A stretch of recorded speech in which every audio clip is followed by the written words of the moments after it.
Alors, les missions du barreau, c'est simple, c'est faciliter l'exercice de la vie professionnelle des avocats. C'est plus exactement l'ordre qui va faciliter cet exercice.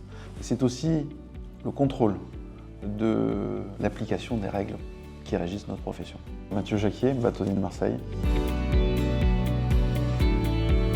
Alors, le barreau de Marseille rassemble 2616 avocats en exercice et 241 avocats honoraires, ce qui fait un total de 2857 avocats. Alors, le rôle de bâtonnier, il est défini par les textes. Vous avez un rôle bien évidemment de représentation, comme aujourd'hui.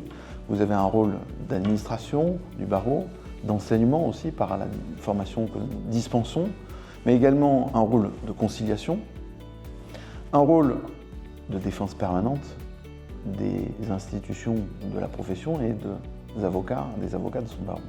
Et puis vous avez un rôle enfin juridictionnel.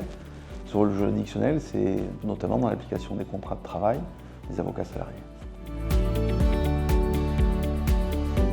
Une journée de bâtonnier, en ce moment, ça se résume à se lever à 5 h du matin, lire la presse locale, la Provence, lire la presse nationale, Le Figaro. Généralement, je le fais dans le sens inverse.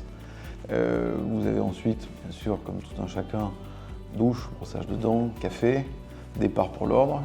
Je traite mes mails à peu près jusqu'à 9 h où les premières réunions commencent avec les différentes commissions ou les salariés de la maison. Ensuite, généralement, un déjeuner, soit seul ici dans ce bureau ou avec des collaborateurs, soit de mon cabinet, soit de l'ordre des avocats ou même des confrères. Ensuite, autres réunions qui peuvent se passer soit ici, soit au tribunal avec les juridictions. Et vous avez généralement en fin de journée là de la représentation pure, où vous êtes invité à des cocktails, 1, 2, voire 3. Il faut parfois faire des choix ou envoyer des délégués à ce moment-là pour assurer ces missions de représentation.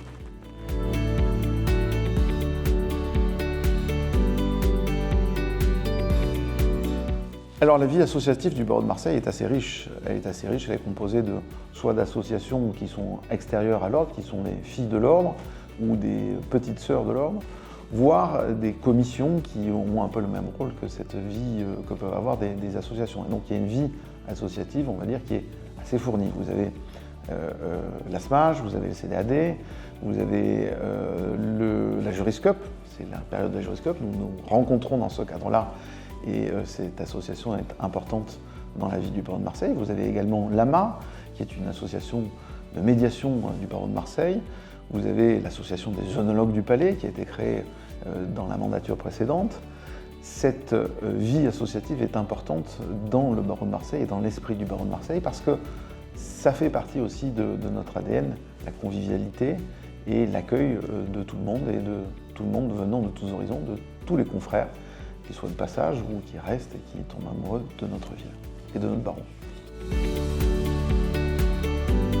La Juriscope, comme le dit son fondateur, Denis Rébuffat, elle est la fille du barreau de Marseille et la fille également du CNTL, le club de voile qui a participé également à sa création.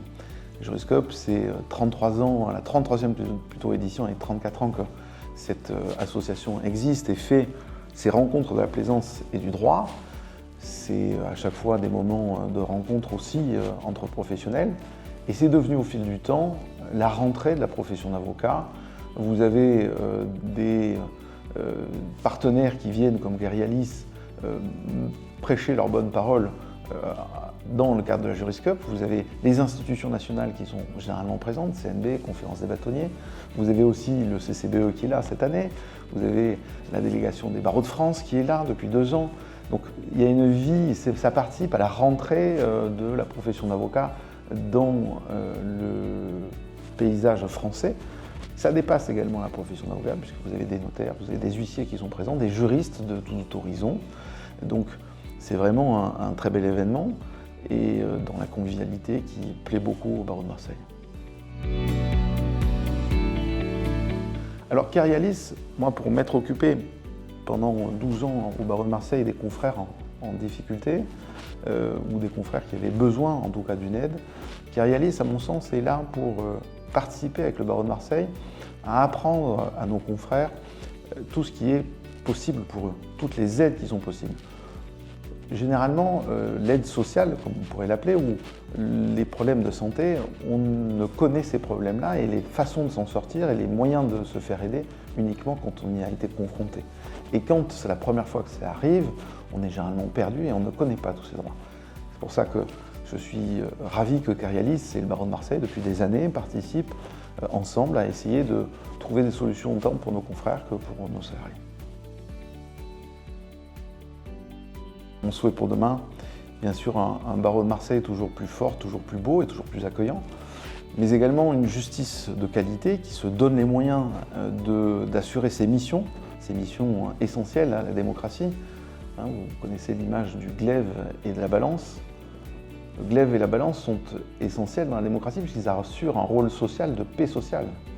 Et si la justice n'a pas les moyens qui doivent lui être accordés, ce qui est le cas en ce moment, il y a une partie de la démocratie qui pose problème parce que les gens ne sont pas remis dans le cadre de cette démocratie comme ils devraient être, comme la loi le prévoit. Et en tout cas dans des délais raisonnables. C'est un des points actuels difficiles dans la justice française, les délais qui sont bien trop longs.